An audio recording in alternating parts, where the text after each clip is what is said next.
የሃይስኩል ተማሪዎችና የዩኒቨርሲቲ ተማሪዎች ከሆናችሁ ይሄ ቪዲዮ ለእናንተ ነው። ከትምህርታችሁ በተጨማሪ በወር 10,000 20,000 እና ከዛም በላይ የምታገኙበትን አዋጭ የሆነ የቢዝነስ ሞዴል አሳያችኋለሁ። ይሄንን ቢዝነስ እኔም ዩኒቨርሲቲ ተማሪ ያለው ሰርቻለሁ። ስቲል እስካሁን ድረስ እየሰራሁት ነው የሚገኘው። ይሄ ቢዝነስ እኛ ሀገር ላይ የሚሰራ የብዙ ወጣቶችን ህይወት የቀየረ የኔንም ጨምሮ ማለት ነው ብዙ ቢዝነሶችን ትርፋማ ያደረገ ብዙዎችም የመሰከሩለት የዘመናችን አዋጭ የሚባለው የቢዝነስ ሞዴል ነው።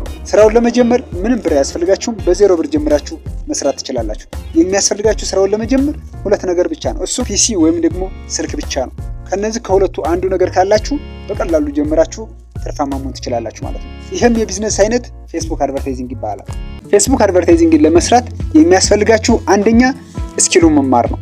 ስኪሉን ለመማር 15 ቀን በቂ ነው። የት ሄጄ ልማር ካላችሁ ደግሞ በነፃ ዩቲዩብ ላይ መማር ትችላላችሁ። የፌስቡክ አድቨርታይዚንግ ፉል ኮርስ ዩቲዩብ ላይ በነፃ ታገኛላችሁ። በአማርኛም በእንግሊዝኛም እና ደግሞ በሌሎችም በፈለጋችሁ ቋንቋ ዩቲዩብ ላይ ፉል ኮርስ ማግኘት ትችላላችሁ ማለት ነው። የፌስቡክ አድቨርታይዚንግ ቱቶሪያል ከእናንተ የሚጠበቀው ለ15 ቀን ያህል ቁጭ ብሎ ስኪሉን መማር ብቻ ነው። ፌስቡክ አድቨርታይዚንግ ቢዝነስ ውስጥ ለመግባት ሁለተኛ የሚያስፈልጋችሁ የሶሻል ሚዲያ አካውንት መክፈት ነው። የሚያስፈልጋችሁ የሶሻል ሚዲያ አካውንቶች ደግሞ አንደኛ ፌስቡክ ፔጅ ነው፣ ሁለተኛ ቲክቶክ አካውንት፣ ሶስተኛ ሊንክድኢን አካውንት ያስፈልጋችኋል ማለት ነው። እነዚህን በደንብ አድርጋችሁ ክሬት አድርጋችሁ ሴትአፕ ማድረግ አለባችሁ ማለት ነው። ሶሻል ሚዲያ አካውንታችሁን ክሬት አድርጋችሁ ሴትአፕ ካደረጋችሁ በኋላ በቪዲዮ ሊሆን ይችላል ወይም ደግሞ በጽሁፍ ሊሆን ይችላል፣ ካለዛ ደግሞ በግራፊክ ሊሆን ይችላል። ስለምትሰሩ ስራ ኮንቴንት ሰርታችሁ ሶሻል ሚዲያችሁ ላይ ፖስት ማድረግ አለባችሁ ማለት ነው። ይሄ ሁለተኛው ስቴፕ ነው። አራተኛና የመጨረሻው ፌስቡክ አድቨርታይዚንግ ቢዝነስ ውስጥ ለመግባት ታዲያ ክላይንት አግኝተን እንዴት መስራት እንችላለን፣ ክላይንት እንዴት ይገኛል የሚለው ጥያቄ ይነሳል። አሁን ላይ ሁሉም በሚባል ደረጃ ቢዝነሶች ፌስቡክ አድቨርታይዚንግ ላይ ማስተዋወቅ ይፈልጋሉ። ስለዚህ ጀማሪ ከሆናችሁ ከእናንተ የሚጠበቀው አንዱን ኒሽ መምረጥ ነው። አንዱን ኒሽ መረጣችሁትን ኒሽ ላይ ለ6 ወር ያህል ቢያንስ ስሩበት። ከዛ በኋላ በስራችሁም ጥሩ የሚባል ስኪል ይኖራችኋል ማለት ነው።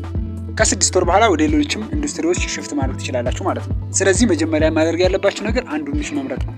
እኔ ለምሳሌ ወደዚህ ኢንዱስትሪ ውስጥ ስገባ መጀመሪያ ሰራ የነበረው ለፈርኒቸር ቤቶች ነው።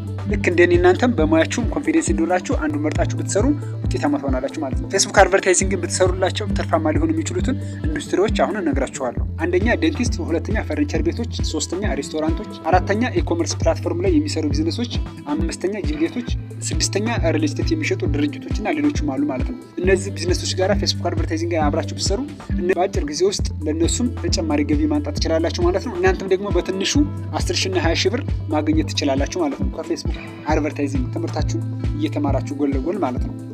እኔም ዩኒቨርሲቲ ተማሪ ያለው ነበር ይህን ሰርቪስ ለቢዝነሶች እሰጥ የነበረው።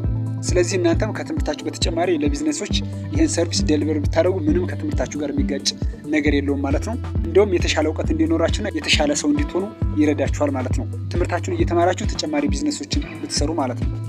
ክላይንት ከየት እናገኛለን ካላችሁ ደግሞ አንደኛ በአካባቢያችሁ ያሉ ቢዝነሶችን በአካል ሄዳችሁ በማናገር አብራችሁ መስራት ትችላላችሁ ማለት ነው። ሁለተኛ ኦንላይን ስራ ፖስት የሚደረግባቸው ፕላትፎርሞች ላይ ሄዳችሁ ስራ ፖስት ሲደረግ እዛ ላይ በማናገር ክላይንት አግኝታችሁ መስራት ትችላላችሁ ማለት ነው።